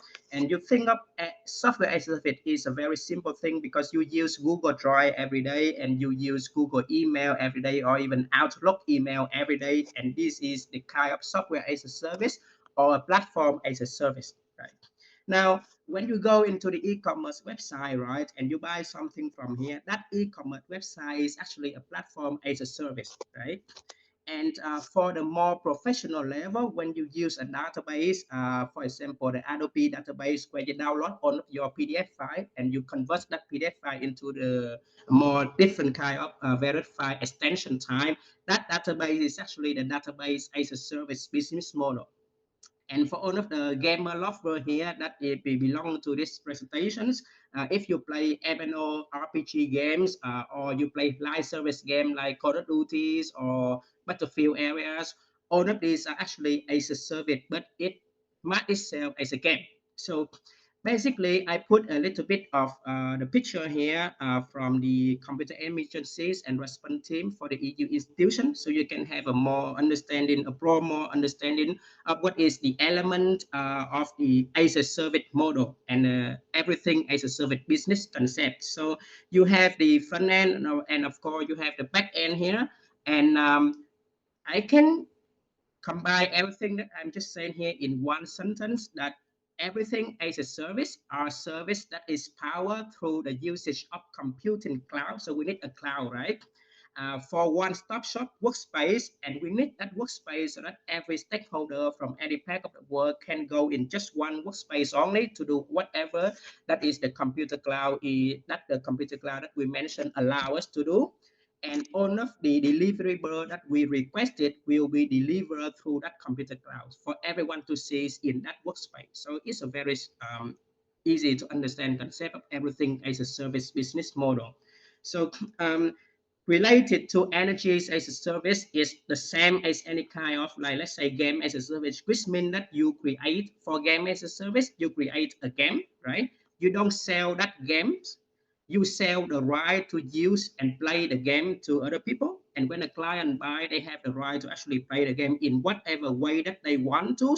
And they can actually use third-party solution here to power the game the way that they want to, and be more personalized, which is the most important thing here. As a service is all about personalizations for the product, personalization for the service, and personalizations for the technologies that you use, right? So essentially here for energies as a service, on the right hand side, on the corner of the right hand side, you can see that the one that is provided energies as a service business model will be the one that create a workspace through the computing cloud that they have, or they have been by the computing cloud from any sort of solution.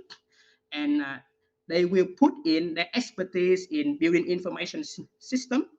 Building information system, you can think of the way that we manage one of those camera and securities system in our buildings. We have energy usage optimizations. We have asset management and asset performance. Think of asset management as, for example, you have a parking lot, right? So you need to know how many cars you can fit in that parking lot and how many cars at the moment are in that parking lot, so how many more you can fit into fit your maximum level. So it's asset management and asset performance. And then you have power transmissions and power distribution. I think this is easier to understand for the engineering student, but it related. This is all about how to distribute your power and your energy through everything in your buildings, like your lighting, your ACs, air conditioner, your refrigerator, your TV, because all of this will take a little bit of your electricity every time at one interval. So they need some kind of distributions and transmission so that they can run perfectly. And then you have water and wastewater treatment, like your restroom is all about wastewater treatment, and your sink where you use to wash your dishes is all about water treatment and water management. So essentially, there would be a corporation to buy the cloud from somebody, or they create their own clouds, and they will create their own workspace, and they will put their expertise in building informational system, energy usage optimization, asset management, power transmission, power distribution, water treatment, and water management, and they will let the one who have the demand in terms of using this service to use everything on that workspace, on that platform through the cloud to manage this 5 section of their buildings or of their corporation that we just mentioned here, right? So let's go into the next slide, please. Right, so I'll talk a little bit about a practical case here. So I will mention cable. So you may know cable from cable land, one of the biggest, let's say, real estate development here in Vietnam and in Southeast Asia as well.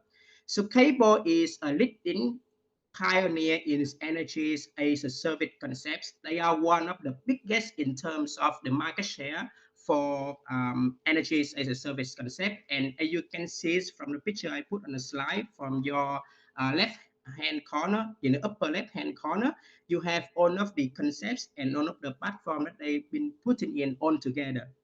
So the planet that in the middle, you see the cable infrastructure. This is their like subsidized, which is responsible for energy as a service business model. And everything that linked together here is the kind of the platform that they created. So if you take a look on the right hand of the planet, you see desalinations, you see rain harvesting, you see seawater and reservoir water planting system, and you see the wastewater treatment system. Now, just take all of this out and think of this as a way as the service that they can provide, right? Everyone in the world will need this kind of service, right? You probably need to have wastewater treatment in your house, and you probably need to have the way to control your desalinations, which is the level of the water drink that you can drink, that is allowable for you to drink. Like we all need it in our life, right? We can't just say that we don't need this. So what happened with cable is that they create a platform where everyone, no matter where you are in the world, you can be in Singapore, you can be in Thailand, you can be in Vietnam, you can be in like Australia or New Zealand, you can use their system to manage whatever you have for wastewater and desalination concept, right? On the little bit of the right hand of the planet, you see the car. This is electrical vehicle charging station. Yes, they also do this one. And the way they do this one is very similar to energy as a concept. They give you the platform for you to charge your vehicle, So no matter you buy, like let's say the Mercedes or Audi or even VinFast car in electrical car, obviously, you can use their platform to charge all of your cars, no matter who is the manufacturers or no matter which kind of cars, or like let's say that even the vehicle that you have, you can use it for your cars, you can use it for your motorbikes, and you can even use this for your like electric bicycle as well. So it's all in one place, and you can use this for everything, right? So in a sense, what we have here is I put on top a very simple explanation for what is Capo is doing. So on the front end side, you have the expertise and knowledge from electrical, mechanical, and civil engineering area. On the back end side, the one that stick everything together and the one that we use to manage everything is the informational technologies for business information system, right? This is all about IT in the back end side, and it's all about engineering in the front end side. So I actually took a picture of the reason for success for this kind of business model and put it here. You can take a look on them, and you can go to cable infrastructure website to actually talk a little bit more detail on that. But essentially, what happened here is that because we only have one investor here and we only have one corporation here that provide this system, which is cable, right? So the only one who took their own capital and their own money, let's say it's in terms of money, to invest in this system, to invest in this platform is cable. Everyone that use the platform doesn't need to incur any capital, which means you don't need to have a loss of your opportunity cost because you don't invest anything.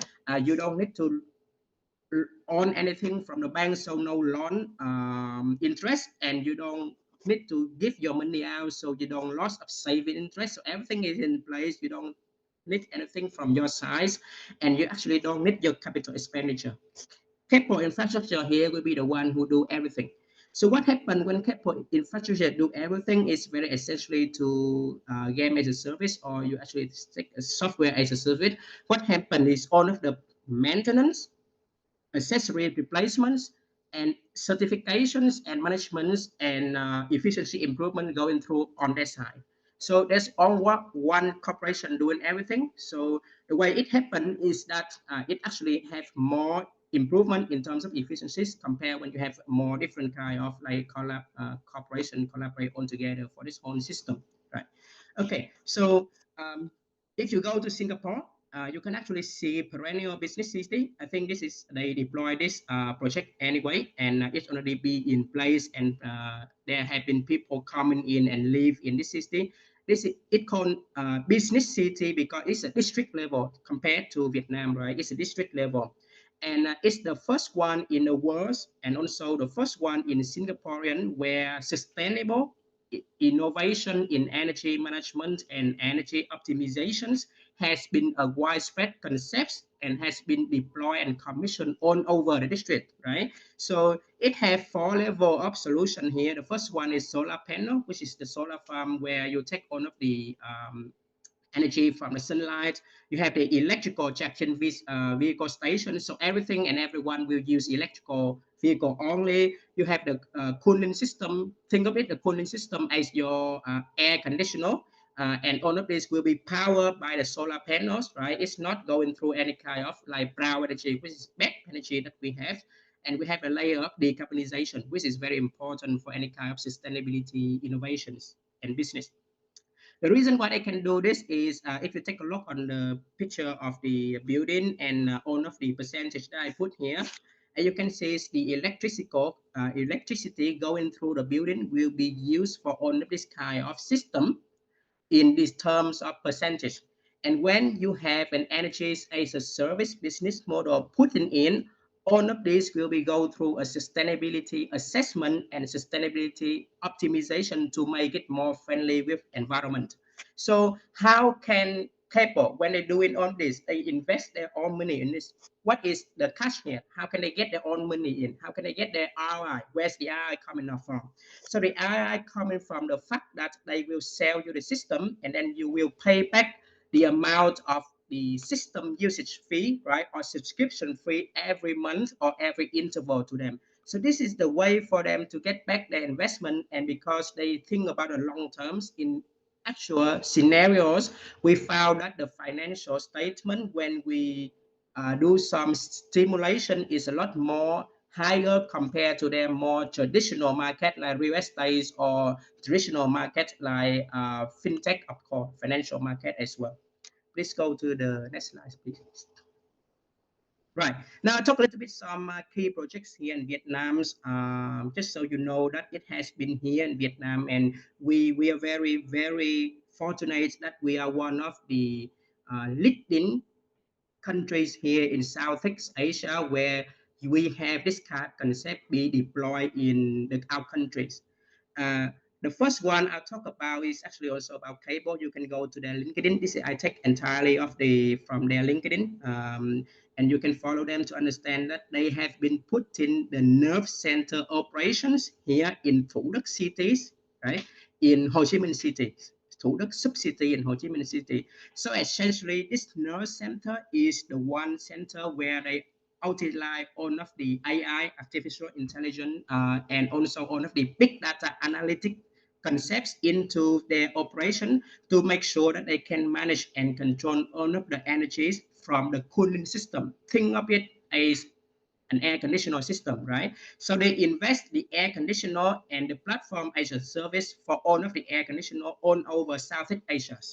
And they put in the nerve center here in Vietnam so that this nerve center can analyze the data and return the result how to use the air conditioner system the best way to minimize the electricity cost and also to be more sustainability for the environment. And another project here in Vietnam is related to industrial sector where Green Yellow, which is a French corporation, they sign a energy management and energy optimization contract for a fisheries called Bạc Liêu fisheries in the south of Vietnam. So this is the factory in terms of seawater product and river water products. And what happened when Green Yellow come in is that they divide the plant and a way for the factory to optimize their electricity usage. So in turn, when this is optimized, they can minimize the spend for every month for electricity. And it generates a higher profit compared to the last time when they still use the traditional concept of energy management. Okay, please go to the next slide. I think it's the last one. Right. Okay. So how can all of this concept about innovation, the concept about sustainability, you have a little bit understanding about energy as a service. So we touch a little bit about how we make our business model out of all of these terminologies and terms and knowledge and everything, right?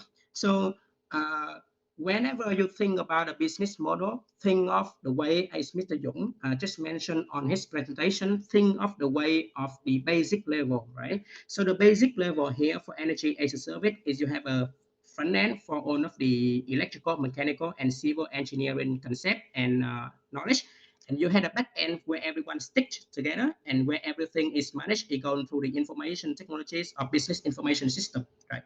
So the first question that you can ask to see if you can make a business model out of this one is, can the IT team understand the concepts of the engineering team and vice versa, right? Because these are different disciplines, IT and engineering. They are different disciplines. So how can these guys understand each other is one thing that you need to think about. And there's actually a lot of different business that the planning in and trying to find a way to solve the issue. I haven't found any kind of thing that can solve the issues here, but that is something we can do.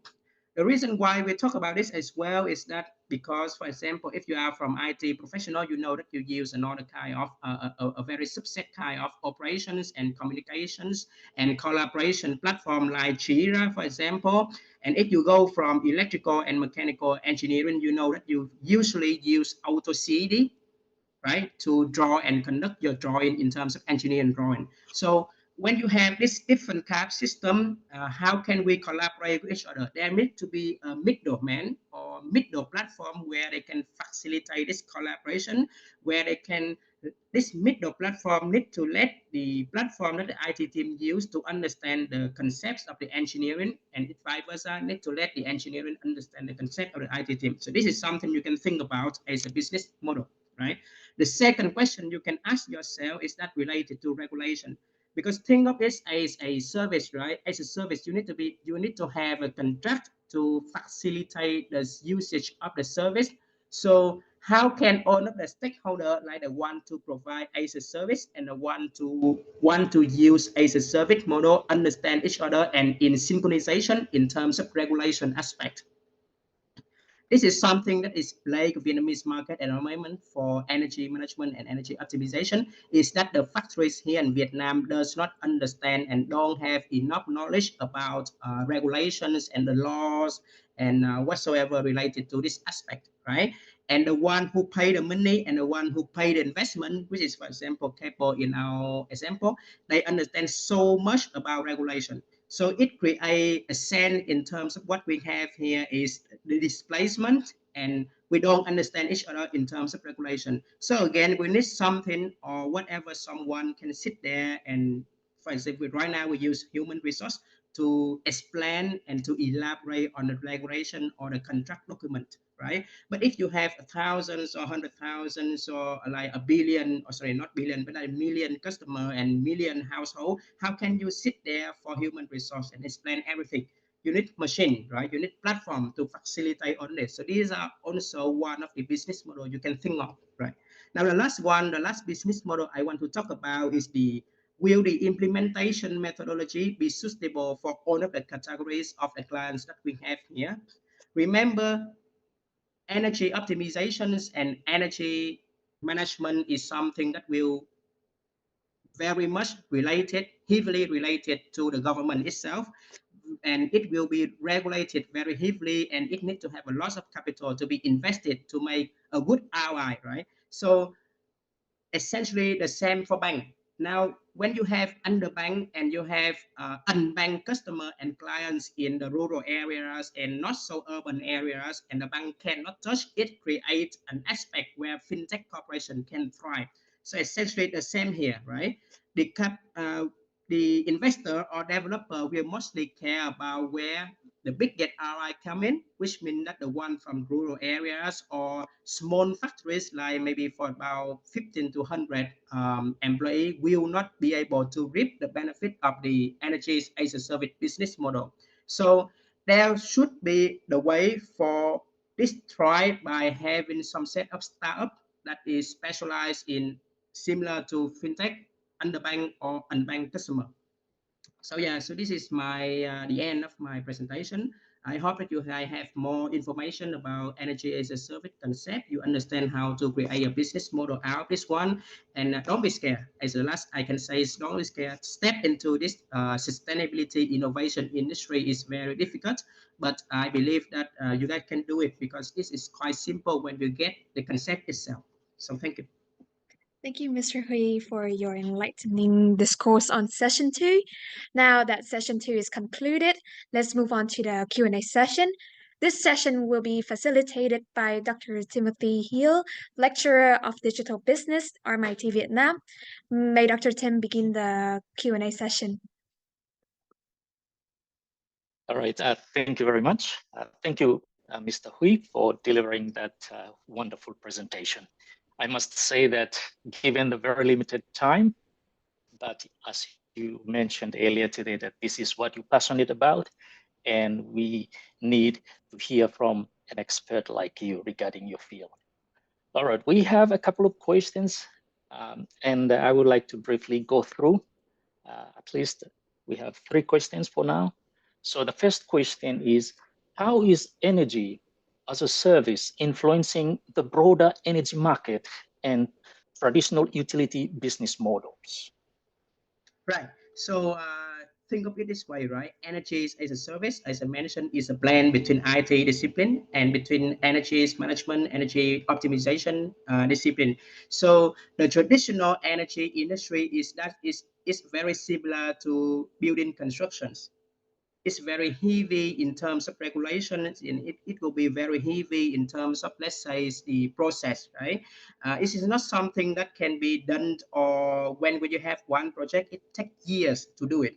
So when we have energies as a service concept here, the way that we're doing things and the reason why this model happened is that we want to be faster, we want to be more agile, we want to be more flexibility, we want to reach a higher network of clients, we want to be scattered to the client which can and cannot and have no way to touch or to approach the traditional energy industries and traditional energies, let's say, management market, right? So with the plan of IT, what we can do is we can also be more agile in terms of our approach. And what happens when we be more agile in terms of our approach is the why we can't have the, let's say, the efficiencies and effectiveness that can compare to the traditional market and traditional way of approach. We can reach more people, and when we can reach more people, we can build the awareness for the people to understand that sustainability and innovations can be used and can be deployed with a very limited amount of capital, and we can do that. So it in terms, it will help the planet itself, of course, and it will also help the guy that can approach the traditional method to reduce their cost and also to have higher profit compared to the traditional market. All right, that's very insightful, and I can sense that this is more or less like the upcoming trend that we have to embrace in terms of sustainability. All right, another question is, you also mentioned the regulatory challenges, as well as some of the issues might come into existence. So the question here is, what do you think are the most legal challenges in the energy as a service industry, especially here in Vietnam? It's a wonderful question, Timothy. It's a very wonderful question, Dr. Timothy. Now, the reason why I have a last section where I talk a little bit about regulations on the practical business model, when I want the student to think about that, is the most difficulty for the legal aspect here in energy as a service is because it needs to have a contract between the one provide the service and the one to use the service. Like compared to normal software as a service concept or business model, that contract is not quite important, right? For that business model. The reason why it's not quite important is because the subscriptions that we will pay for the platform, which is the software as a service platform, is not so much, right? It's usually just about, let's say, $20 to $100. It's not so much compared to the one that we need to pay for energy as a service concept. It usually range around 2 million for electricity use. Think about your house and the way you use electricity in your town. It could be around that front in terms of monthly spend that we need to pay for the one who provide the service. So the contract will be very heavy regulated, and the contract will be very strong. When I say strong here, I mean in terms of the terminology for the laws and the regulation, it will be very, very heavily on that front. So, and not everyone can understand the laws and understand the regulations the way that the investor understand and the way that the platform manager can understand. So the most difficult aspect here is that how we make people aware that this contract is very simple in terms of the concepts. There's only a very small set of clause and article you need to pay more attention in. The rest is just like electricity selling, or the one that you sign with like EVN, for example, the electricity of Vietnam. And the way that we also need to do more about this one is that we need to create some platform, as I mentioned, or some ways so that we can communicate and we can translate the legal terms into a more layman term so everyone can understand the whole of the contract itself. All right, that's great. I think it's all about awareness. If people are aware of the legal consequences and implications, and if anyone can understand that the nature of the conditions of the legal terms, I think that will be helpful for the users. All right. Also, in addition to some of the questions I already asked you, this is also an important question. And the question is, are there any cybersecurity concerns with energy as a service, since it has a lot of reliances on connected technologies. So it's about the interconnectivity of so many different applications, technologies. So what is your thought about this? So this question is also an interesting one because something that when I in professional environment, I get asked this question a lot as well from the factories and from the household itself. So basically, think of it this way, right? So the technology and the innovation concept that is used in energy as a service is big data analytics, AI, artificial intelligence, and Internet of all things, right? And out of these three, the most critical issue is in terms of security for data securities and informational security is Internet of all things because it will connect, the system will connect everything in your house that can be connected, collect all of the data. So they have all the data of what you are doing with your electricity. For example, you watch how many hours per day you watch the movie, what is the liters of your refrigerator, that kind of stuff. So, in to answer your question, Dr. Timothy, the only way that we can do on different is that we need to think of energy as a service is a more high level concept of software as a service. So everything that is applied for software as a service need to be there in terms of personal data information protections and in terms of personal data information management. So it need to be there for end user license agreement, for let's say service level agreement, and the contract itself for agreement for the data transmission and the data populated need to be there as well for energy as a service. So we need to do the similar thing for software as a service to energy as a service.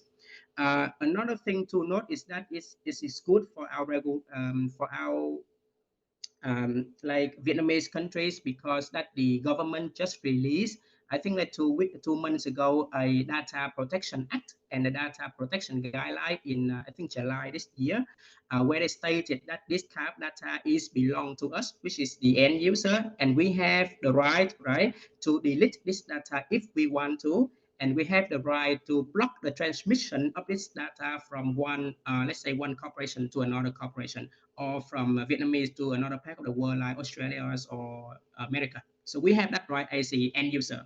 So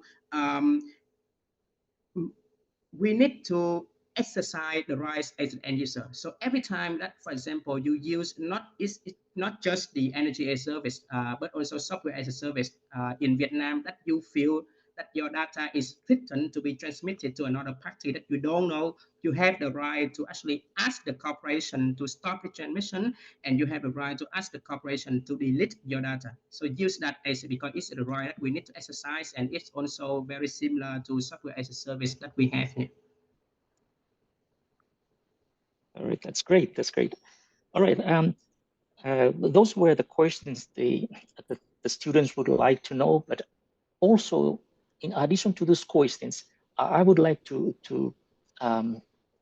get some feedback from you regarding the effectiveness on how well this sustainable energy, for example, the wind farm are currently implementing in Vietnam. How would you describe the effectiveness of this sustainable kind of energy here in Vietnam? If you can reiterate so that you can help our audience to understand the trend in which you are actually walking along with.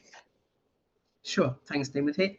So one thing to note is that I don't remember the data beforehand, so it may be wrong in some percentage, but I remember that at the moment, the total amount of capacity in terms of energy that Vietnamese are using in Vietnam, the renewable energy section account for around 50% to 20%. This is not a high number and high percentage compared to developed country, of course, but it's a very high percentage compared to developing countries and compared to the Southeast Asia market as well. So yeah, so this is one of the trend that will be happen here in Vietnam, and as you can see from the 50% to 20%. Of course, when I think that when you take a look on that and you divide a little bit more in terms of category, you will see that the factories, the industrial part, they are actually more inclined to use that kind of renewable energy at the moment. The reason why this happened is, as I mentioned before, Vietnamese factory need to find a way to match the standards to exporting the product that we manufacture here in Vietnam to overseas market, right? And one of the sense of standard that the overseas market put on us is the fact that how much of the percentage of the renewable energy that we use when we manufacturing one product. So this is something that we also don't want to do it because we want to do it in a sense, but we also need to do it because it impacts our bottom line. It impacts the bottom lines of the factory itself. It impacts the bottom line of the business, and in terms, it will impact the bottom lines of the country. So this is why you will see that the country here, as we have in Vietnam, we promote this kind of usage for renewable energies, and we promote the investment for renewable energies, and we also promote the investment from foreign countries for the way we can deploy and commission our renewable energies project. And it will, on the right itself, we just released a new power development plan, which is the Power Development Plan 8, very recently, like 3 months. So it's 8 versions already. So you know that we are on the trends, and we probably have more of this in the future as well. Thank you so very much. I think these are all the questions that I would like to ask you. If students have questions later on, of course, we can communicate to you, but I appreciate your time and effort.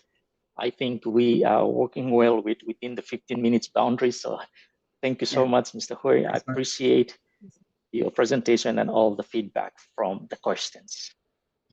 Thank you, Mr. Hui, for your great and informative answers.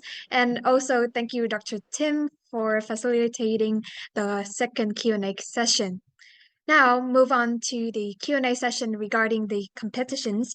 I will facilitate these questions to Dr. Devmeli. May I invite Dr. Devmeli to help answer these questions? Hi. Hi now. So for the first question is, to successfully register for the exam, besides writing the members' information in the report, we will have to fill in the registration form, right? Yes. All the teams, if you want to register for the competition, you need to complete the registration form and you need to provide the details about your team, including the student names, student email addresses, and the registration is kind of important. You can find out all the details about how to register your teams in our website, or you can just check for your fan page and then you can find the information in our fan page as well. Thank you, Dr. Devmeli. And for the second question is, what if one of my team members is studying in the US? Like, would they be eligible to enter this competition? And also, will this meeting, competitions? Okay, let's start on that first question. So Yes. thank you so much for that question. That's a kind of an interesting question. So this is the rule for our competition. Even if you're a Vietnamese student, but if you're not a student or enrolled in one of the universities or high schools in Vietnam, but if you're studying abroad outside Vietnam, we would not accept these students as part of our teams in the competition. However, we do have another kind of another situation here. You could be a foreign student, but you're studying inside Vietnam, enrolled in one of the Vietnamese high schools or enrolled in one of the Vietnamese universities. If that is the case, we would accept these students as part of our competition. But if you are a Vietnamese student, but by legal or by birth, but you're not studying inside Vietnam, you will not be able to participate in the competition. So that's the rule for our competition. Thank you, Dr. Devmeli. And the final question is about, also, will this meeting's recording be sent to our email? I will answer this one. Yes, we will send the slide and recording of today's workshop to all the participants as a resource for you guys to use. And now that is that's all we have for the questions regarding the competitions. Thank you very much, Dr. Devmeli, for your detailed answer. Thanks, now. Thanks. One quick thing. I think we are going to upload the recording to our fan page as well. So there will be our YouTube channel. So if you want to find out our video or the recording of this session, you can check on our fan page as well. Okay, thank you, Dr. Devmeli. Thank you. Now, we have come to an end of our open standing ceremony and workshops, and it is my pleasure to host this workshop among our beloved audience and special guests. I would like to thank you, the Business School RMIT FinTech Club, for organizing this event. And thank you, Professor Robert, Dr. Lin Nguyen, Mr. Yung, Ms. Zhang He, Mr. Hui, Dr. Tim, Dr. Dev Mali, and Ms. Le Gao, and all of our academic lecturers and audience for joining us today to be a part of this wonderful event. It's been an extremely valuable and insightful and informative event so far, and we hope that everyone in the audience, whether you're a competition participant, whether you are from RMIT, from the industry, or just here to find value, we hope that your time was well spent in today's workshop. Thank you all for attending. If you would like to know more about the competitions, how to join, competition details, different topics, submission guidelines, you can visit our website at rbpc@rmit.edu.vn to find out more.